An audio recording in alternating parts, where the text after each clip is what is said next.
여러분 반갑습니다. 오늘은 확률과 통계 그 두 번째 시간으로 순열에 대해서 알아보도록 하겠습니다.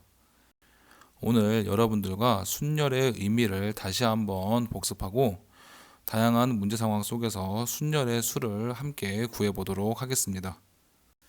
순열의 정의를 살펴보도록 합시다. 순열이란 서로 다른 n개에서 적당한 개수 R개를 선택하여, 당연히 전체 주어져 있는 N개에서 선택하는 R이기 때문에 선택하는 개수는 전체의 개수를 넘지 않는 범위 안에 있겠죠. 그렇죠? 이렇게 R개를 택해서 중요한 부분은 일렬로 나열한다는 얘기입니다. 이 일렬로 나열한다는 것은 선택한 각각의 것들의 순서가 존재한다는 얘기예요. 자, 뽑아서 순서대로 줄을 세워보겠다는 겁니다. 자, 그렇게 순서대로 줄 세운 것을 N개에서 R개를 택하는 순열이다라고 얘기를 하고, 이를 기호로 다음과 같이 NPR 이렇게 씁니다. 이때 P는 순열을 나타내는 영어 단어인 퍼뮤테이션의 약자입니다. 자, 그럼 다음 문제 상황에서 한번 기호를 연습해 봅시다. 여러분들이 디자이너 됐습니다. 여러분들이 쓸 수 있는 색깔은 빨간색, 파란색, 초록색, 노란색 이렇게 네 가지 색상이 있고, 자, 이 색상을 상의와 하의에 각각 한 가지씩만 선택해서 색칠을 해가지고 여러분들이 옷 한 벌을 만들어 보도록 할 겁니다. 자, 그러면 이 상황을 지금 방금 배운 순열로서 한번 표현을 해볼게요. 자, 어떻게 표현할 수 있을까요? 자, 전체 내가 택할 수 있는 색깔의 개수는 네 가지입니다. 그쵸? 네 가지인데, 자, 이때 보세요. 먼저 빨간색을 선택해서 위에 상의를 염색하고, 파란색을 선택해서 하의를 염색하는 경우와, 순서를 반대로 하겠습니다. 파란색으로 선택해서 상의를 염색하고 빨간색을 선택해서 하의를 염색하는 경우는 완전히 다른 사건이죠. 그렇죠? 그렇기 때문에 우리는 선택을 한 것에 순서가 분명히 존재한다는 걸 알 수 있습니다. 그렇죠? 그렇기 때문에 이 경우는 순열이 되겠죠. 그렇죠? 네 개 중에 적당한 두 가지 색깔을 선택해서 순서대로 나열한 경우니까 다음과 같이 4P2라고 적을 수 있겠죠. 그렇죠? 자, 그러면 계산은 어떻게 할 수 있나요? 이 결과값도 한번 예측을 해보면 지난 시간에 배웠던 곱의 법칙을 이용해서, 자, 먼저 상의를 선택할 수 있는 색깔 전체 네 가지 모두 고를 수 있으니까 네 가지.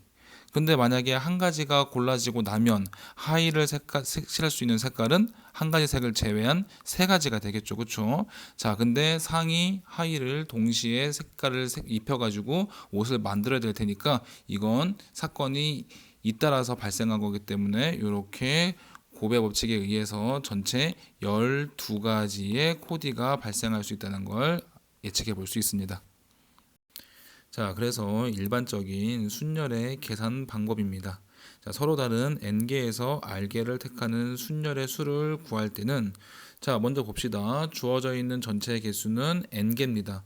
자, 이때 여기서 r개를 뽑을 겁니다. 그럼 가장 먼저 뽑을 수 있는 건 전체에서 아무거나 뽑으면 되니까 선택의 종류는 n개가 있겠죠. 그렇죠? 자, 그런 다음에 첫 번째 거를 뽑고 나면 두 번째 것은 뽑혀진 것을 제외하고 나머지 부분에서 뽑아야 되니까 선택의 개수는 n-1이 될 겁니다.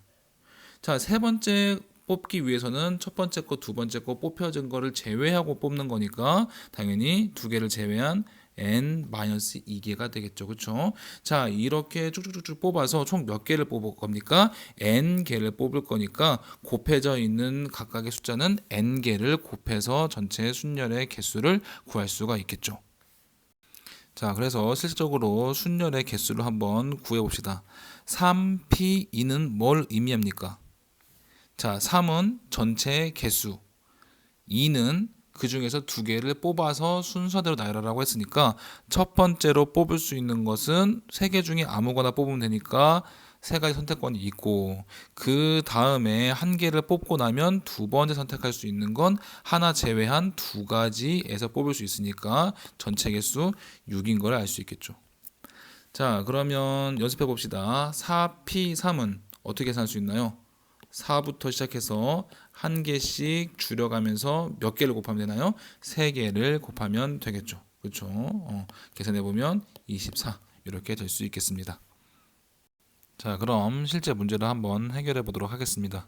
연극에 참가할 9명 중에서 4개의 배역 ABCD를 정하는 경우의 수를 구하라는 문제입니다.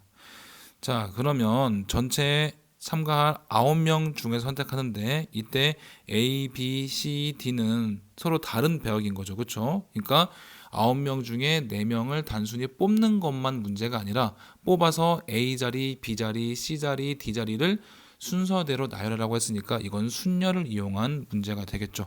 선택할 수 있는 범위는 총 9명입니다. 이 중에 뽑아서 순서대로 나열하는데 몇 개를 뽑아서 나열할 겁니까? 4개를 뽑아서 나열할 거죠. 그렇죠? 다음을 계산하면 되겠죠. 계산 방법 어떻습니까? 9부터 시작해서 각각 하나씩 줄여가면서 몇 번? 4번을 곱하면 문제를 해결할 수 있겠죠. 그렇죠? 답은 얼마죠? 3024가 되겠네요. 자, 순열 중에 조금 독특한 경우에 대해 살펴보도록 하겠습니다.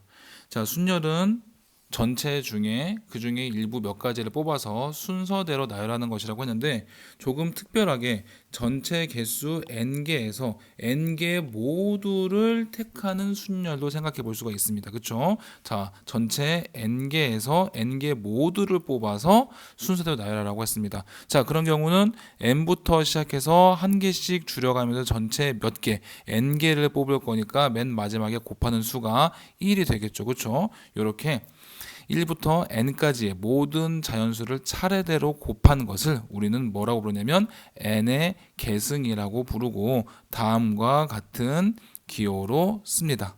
자, 어떻게 읽냐면 n 팩토리얼이라고 읽습니다. n 팩토리얼은 n부터 한 개씩 줄여가면서 어디까지? 1까지 곱한 전체의 수를 얘기합니다.